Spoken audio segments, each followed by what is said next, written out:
Welcome back to my channel.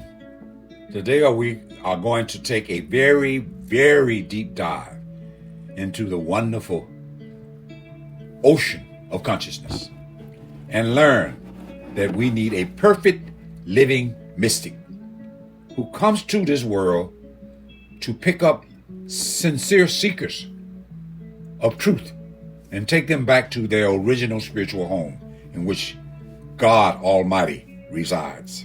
What is a mystic? I use this term sometimes frequently, sometimes infrequently, but it's a very important term.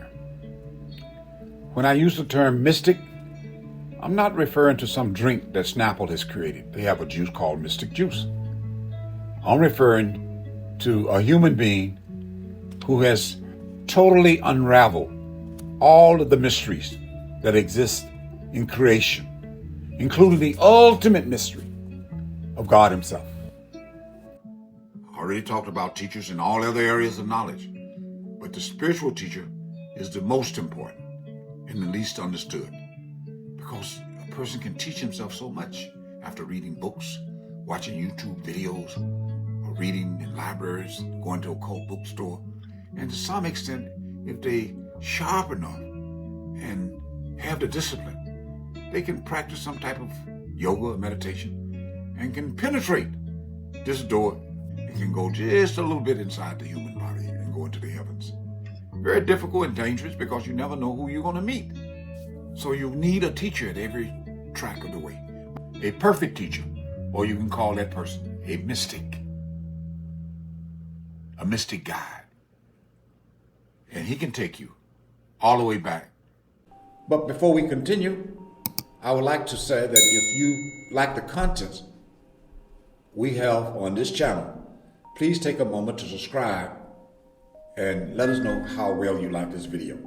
It really helps us to get the word out. Now back to what I was saying earlier.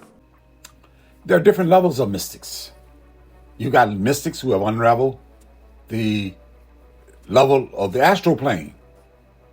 They are considered yogis. That's the elementary school of the spiritual world. Then you have mystics much higher than the yogis. They are yogeshwars or munis. These are Indian terms. They are yogis who have unraveled the mystery of the causal world in all of its vastness and knowledge and power. Then you got the yogis, or not yogi, I call them sadhus, who have unraveled the mystery of the world of salvation. The third spiritual plane. Now these are three levels of spiritual practitioners that I mentioned.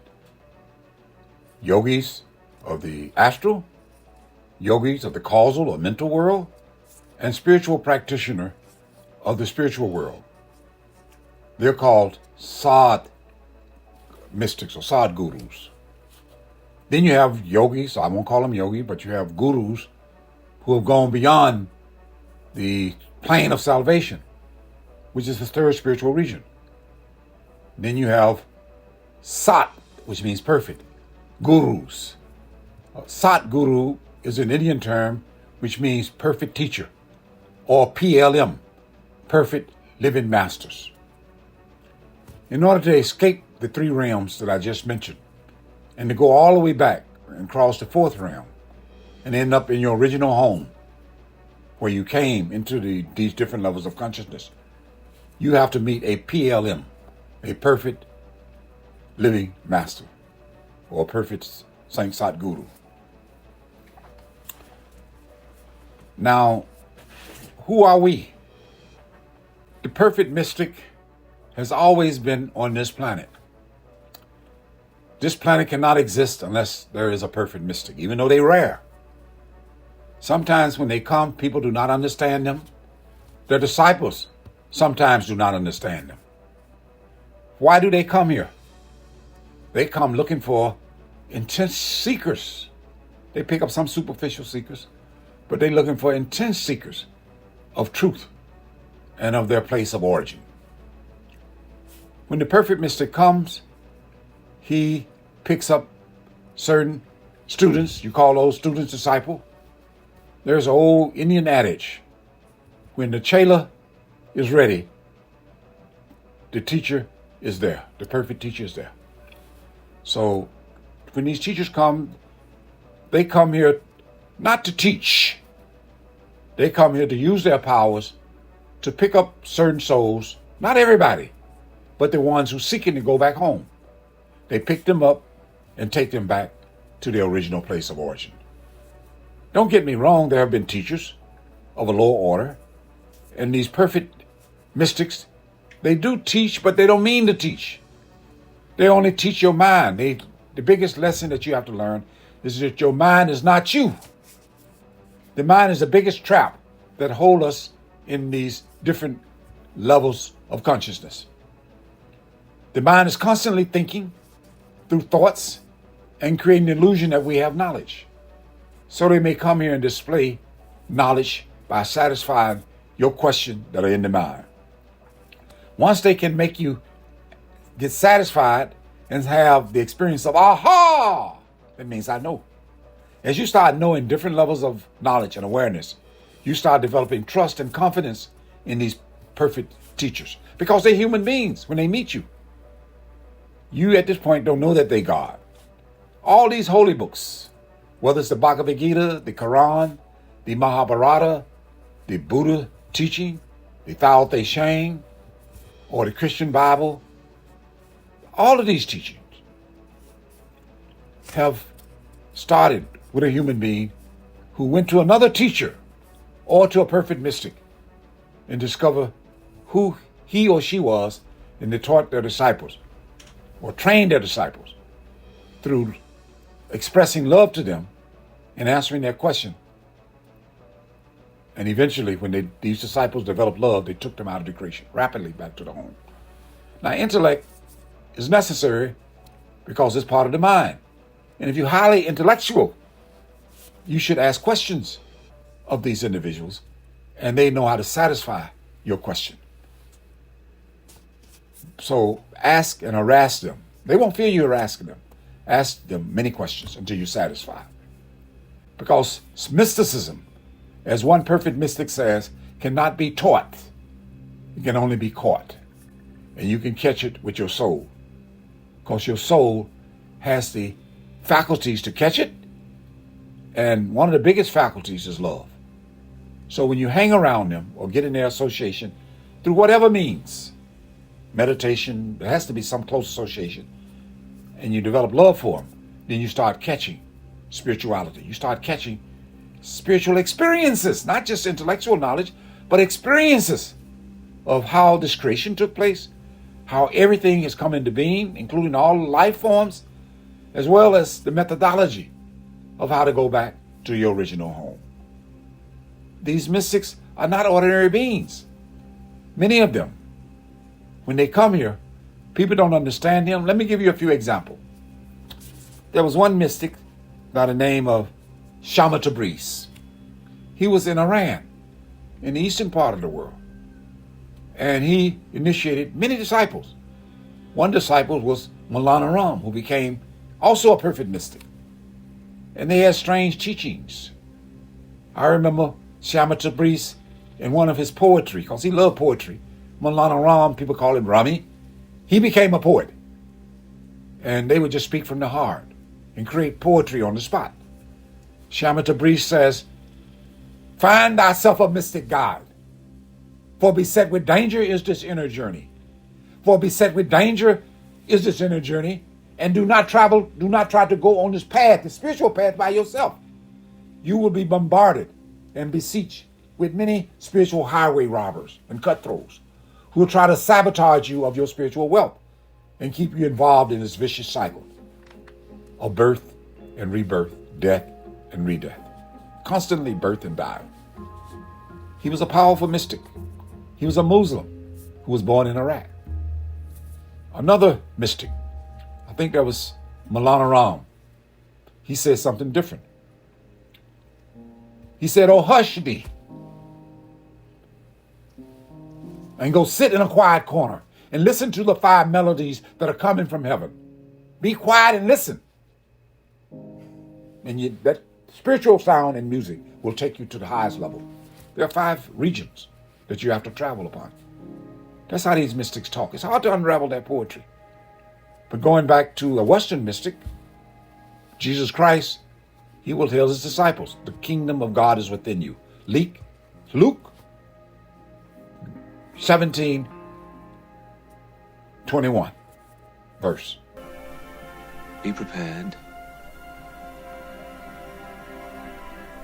The kingdom of heaven is at hand. Rabbi, you say the kingdom of heaven is at hand, but when exactly will it come? When you see the clouds moving from the east, you say the rain is coming, and so it is. When the desert wind blows, you say it'll be hot, and it is. All of you can read the signs of the earth and the sky. How is it you can't read the signs of the times? The kingdom of heaven is here. Now. Also in Luke 27, 10th verse, he told some of his disciples before he passed along, he was given a discourse.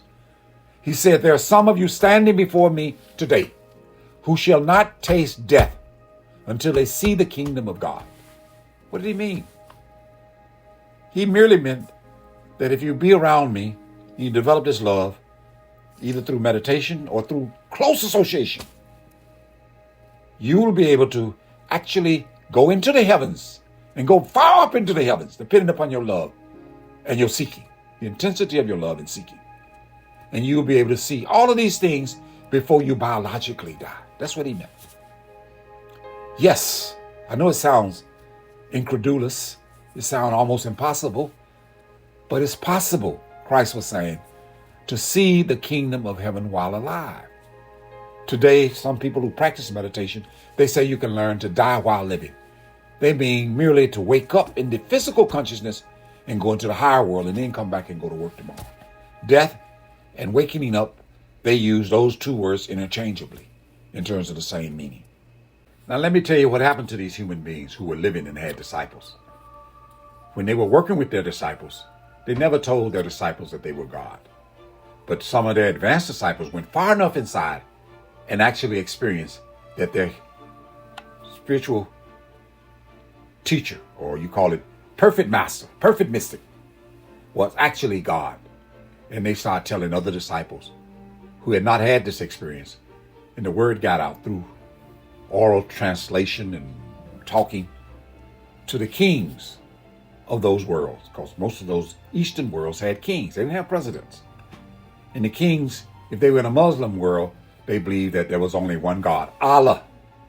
And it was blasphemous to say that there were another human being who was God. So what happened, these kings called these people to the court and tortured them and had them executed. So Sarmad, by the priestly class urging the king of accusing Sarmad of blasphemous, these religious fanatics had him tortured and then executed. He was tortured by tying him up and putting his 2 feet on a flame of hot, fiery flames. And he died that way. There was another mystic. His name, he was a Sufi mystic too. His name was Mansur, Mansur. He also died. Now, Sarmad died at the age of 40. He died early. Mansur was also accused by these Muslim fanatics. He was accused of blasphemous, and the king at that time in that area of the eastern part of the world had him stoned to death. They called a group of people as though it was a festival, because everybody wanted to go and see this. He said that's the best way to have as many people come to the festival as possible, so this rumor does not spread. If he's God, you can't kill him. There was another perfect mystic. He was from Iran, I believe. He was a Muslim. He was considered a Persian mystic at that time. And he came to pick up some disciples. And one of his disciples made a lot of progress and started sharing with the other disciples who had not made progress. And he said, look, I have seen God with my own eyes. And our perfect master or mystic taught me how to go in. Maybe you have not seen it. And as these Sufi disciples started dancing, some of them got so excited they started telling people, he's not a human being, he's not a human being, he's God. Believe me, he's God. That rumor spread far and wide, and people wanted to know. And the king at that time said, this is blasphemous, because there's only one God. His name is Allah. And if there's a human being thinking he's God, we're going to have him killed. So they brought him, and they said to Salid or Saliji, have you seen God? Saliji said, yes. He said, where is he? He's inside my body, he's inside your body. Why I can't see him? He said, I couldn't see him either until I met a person who taught me how to go inside, helped me go inside actually, and I saw him. He said, this man is crazy, he's a lunatic. Let's stop this rumor mongling that's taking place. We don't need no rumor mill. This was mess up our religion, which everybody's worshiping. Allah is only one God. So we're going to stone him, and let's invite as many people as possible in the field. And everybody will have the privilege to throw a stone. And our soldiers can throw stones. So when he came, they started hitting him. He didn't say a word. He said, well, we'll see if he'll die. Hit him harder. Throw more stones. His head went down. Since he couldn't move, he just moved his head up and down. Blood was coming down his nose, his eyes, his head. But he was still conscious. And then a disciple came along, got up close, and threw a rose. And the rose had a beautiful odor, and he smelled it. So he screamed out, ouch! Who hit me with that rose? And the disciple was silent. He said, it must be one of my disciples. I can take all of these rocks. I can take all of the criticism. I can take death. I can take anything. But please don't hit me with love. That hurt me. I can stand anything other than the pain of love. That's where I'm weak. I can't stand love. So he eventually died, and his disciple left. They didn't know who had thrown it. They heard this particular disciple. And there's another story. Jesus Christ. He was considered a mystic. And one of his disciples spread the rumor to Caesar at that time. Caesar was like a king. And when that rumor had gotten to Caesar, he ordered Jesus to come to his kingdom. They whooped him and tried to get him out of the state before Caesar saw him. So when he came to the palace to see Caesar, after they had locked up Jesus, they got him out of jail. And they put something over his head, some leaves or something. And said, are you? So Caesar came and said, oh, I see your leaves. Are you a king? He said, yes. He said, are you crazy, man? And Jesus said, my kingdom is not of this world. What do you accuse this man of? We would not have brought him to you if he had not committed a crime.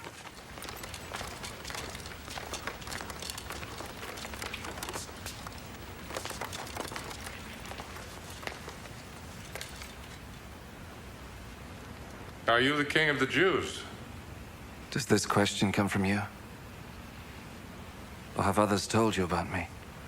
It was your own people and the chief priests who handed you over to me.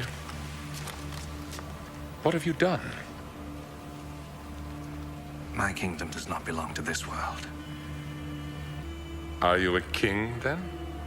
You say that I am a king. I was born and came into the world for this one purpose: to speak about the truth. Whoever belongs to the truth listens to me. They could not understand Jesus. What do you mean? They didn't know about any other world other than this physical world. And so he said, take him away. Y'all can do what y'all wish. So Jesus was crucified. And Peter, before the soldiers crucified Christ, I'm going back into time where they came to get Christ and take him to see the king. And the king took him to Pilate. But before this, Peter pulled out his sword and wanted to defend Christ. And Christ said, put the sword down. Come here. I want to whisper something to you in your ear. He said, what is it? He said, Peter, I know you love me. You've seen me perform miracles. You slept with me. You learned so many things. But you still don't have absolute faith, unshakable faith. He said, look, I'm willing to go to jail with you. I'm willing to die for you. He said, don't speak too loud. Peter, you will deny me 3 times before the cock crows. Peter said, what? He said, you don't know how to get out of this body? I haven't given you the real key to open up this third eye in your head, but I give it to you now. And when I die, you'll open it up because your love will be so sufficient. You will be thinking about me all the time. I am the Word made flesh. And your thinking about me won't let you get rid of me because you think I've been crucified. Then that key will function. And then you will tell the Roman soldiers to bury you upside down, put you on the cross upside down because of your guilt. So that's what happened to Peter. You are the and man, Jesus. Peter. The man called Peter to be crucified. They round up a lot of Christians and killed them because they didn't want this rumor mill to spread. Let me end with one more mystic. Well, I'll tell you 2 more. One was a Sikh mystic. His name was Arjun Dev. They executed him by the state, but he was tortured before executed. And a lot of times these mystics get crucified or executed or burned. And there was another mystic. This is the last one I'll mention. His name was Sarmad. He was a Jewish mystic born in a Muslim country. He practiced Judaism, and he had some disciples. And the disciples also spread the rumor when they discovered that a couple of them discovered he was God. So they talked to each other. There were other disciples who heard it, and they spread this rumor mill. And it got to the king, who was a Muslim. And he ordered the death of Sarmad. But he did it in a public arena. They didn't want this ideal that Allah was not God. There's only one God. His name is Allah. They said it in their namaz every day, 5 times a day. They practiced their prayer. But anyway, what happened when the king called Sarmad to his court and said, there's a rumor. There's a rumor floating around, and your disciples are saying you are God and that you've seen God. He said, is that true? He said, maybe they don't know what they're talking about, but he said, you want to deny it? He said, no, I'm not going to deny it. He said, what are you doing this double talk? I'm going to give you 3 opportunities before a group of my constituents, my citizenry, the people in my village and in my town. And there will be thousands of them. And I have at least 12 soldiers armed with swords. And I give you 3 opportunities to deny because I want it to be public. I don't want this rumor. This rumor got all the way to me. We are a Muslim country. We don't like stuff like this. That's blasphemous. And Sarmad said, I understand. You're going to give me 3 opportunities? He said, yes. And if you don't answer after the 3rd time, the chief person with the horn, the big horn, where everybody can hear, will give the orders, and the soldier will start cutting up your body. But I tell the ones who close to try to cut your head off, and you'll die. He said, I understand. So when he went to this group, and they had everybody out there eating food, singing, waiting to see this event. Just like the time in slavery in the 1800s when they lynched black people. There are pictures, if you read Black history, where children were brought by their parent like it was a circus, to see an event. A black man hanging on a tree, being burnt at the stakes, or being killed by hanging. So when they were about to cut off the head, the chief person in the army said on his loudspeaker, Sarmad, are you God? Sarmad was silent. He said, there's one opportunity gone. Everybody in the crowd, you hear this man? I don't know why he's stubborn. I don't want to kill him, but the king said, 3rd time, you have to kill him. And these other soldiers that are nearby, go for the head. The rest of you can do whatever you can. Chop up the body if you can. He said, that's the one chance you lost. The 2nd opportunity, are you God? Just deny you not, and we can let you go. Just say it 1 time loud. Sarmad was silent. He shouted at Sarmad again, He said, I'm going to give you one more chance. He asked him again. Sarmad remained silent.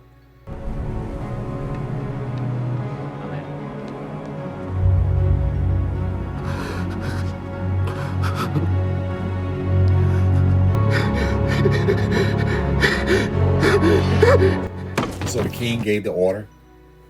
His soldiers who were close up went for the neck, chopped his head, and started bleeding. Some cut their arms, but they couldn't cut their arms off. Some cut different part of the body. His body at that time fell. And they said he's dead. They cheered. King said, see, he's not God. Clapped his hand. Didn't I convince y'all? Sarmad picked up his dead head and body, put his head back on his body with the blood flowing down, and started talking. Everybody got scared. Whoa, what's going on? Some started to run. And he said, not only am I God, but the day will become when you will also become God. He threw his head down, the body fell, and most of the people ran. And the king was stunned. That's a miracle he performed. Christ performed this miracle by rising and within 3 days. You can't kill God. God can pretend he's suffering, or he can pretend he's not suffering. And there's a reason why he does that. So anybody who wants to know why, you can email me at i-seek.org, or you can email me on my private channel. Now, why do the perfect mystics, because I mentioned there are mystics at different levels of consciousness, but we're talking about the perfect mystic now, the PLM. These PLM, or perfect living mystics, come to this world to pick up certain souls and take them out of the creation. They don't come to get everybody. The rest of the people follow the religion. Jesus Christ, take me out. Buddha, take me out. They start worshiping people that they never met. That's why I say they're living. They come here, pick you up, and they want you to fall in love with them. So they show you a lot of love. The love makes you shut down your thinking machine, which is the thought machine, the mind, because it is a trap which keeps you in these other three bodies: the physical body, the mental body, and the astral body. The physical, the mental, and the astral. And you're trapped. And you think these experiences that you're having in the physical world are real. So they don't like to talk, but they talk to you if you're intellectual. They talk to help you satisfy your mind, but your mind can never take you too far. They want to win your love when they have won your love by giving you love. Like a mother spoil a child or a baby with love. The child starts trusting the mother. But anyway, when they get this love, they take you all the way back, either slowly or rapidly, through all of the worlds, back to your original home.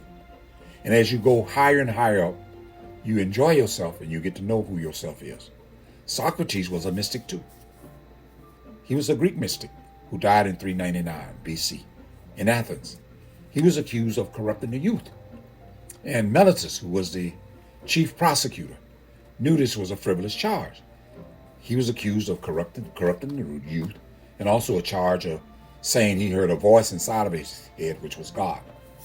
So they called him, they had a trial, and Mysticism said, I know these are frivolous charges. But the main charge is that you corrupted the youth. So between you and me, I'm going to give you a plea bargain. Otherwise, with this frivolous charge, the state can sentence you to death. And you're going to have a trial. And I'm going to be the prosecutor. So why don't you plea bargain, and I can get you maybe probation, you pay a little fine, and we call everything okay. And Socrates, okay, I'll take it up with the judge when I meet him. So Mysticism thought he was going to take it up with the judge and go along with the plea bargain. Otherwise, he would be considered foolish. Because if he didn't, they would give him hemlock, which was a poisonous plant at that time. Hemlock, hemlock. So if you read any about stories of Socrates, when Socrates was at the trial with the judge said, Socrates, would you like to accept this plea bargain? And then Mysticism, who's the chief prosecutor, who offer you this, you can accept it, and we may just fine you or not even put you in jail. Socrates said, I appreciate the offer, Judge, but the primary charge, they accused me of corrupting the youth. And then he started smiling. He said, I've not corrupted the youth. I've improved the citizenry in Athens. And I think this state owed me something. They should give me a reward. Everybody laughed. And the judge said, what? You think we, he said, yes, if I've improved the citizenry, give me a reward. And they eventually had him to drink the hemlock, and he died. There are other parts of the story, but I can talk about that in another part. These mystics have come here for a purpose. Perfect living mystic come to take you back to your father. And I was lucky to meet such a person after many, many lifetimes of seeking. And that person said he would guarantee me going back. And he took me to different stages in the body. And you can look at some of my other talks on YouTube, on this channel, on some of the channels, and you'll see me traveling in the higher worlds and talking about those experiences. So at this time, I'd like to say, please don't forget to hit the like button or subscribe to the channel if you like my content, and hit the notification bell to get alerts to future videos. If you have any question, put these questions in the comment section. Thank you. Hope to see you again soon.